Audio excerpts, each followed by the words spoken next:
ही डोकं पागल बंद हे कर.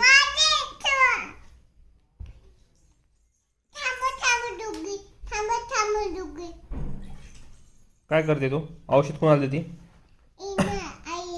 आईला काय झालंय? कुठं झालाय भाऊ? पोटात झालाय. आणि काय खाते तू? तू खाते काय? आईला काय देते तू? मोसंबी देणार आहे. आणि औषध देणार नाही आईला खायला?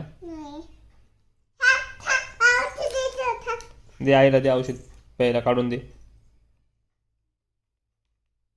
पे म्हणा, पोट दुखते नाहीच. का बरं? का बरं? हे का नको? गरम आहे हे. आणि दुसरं?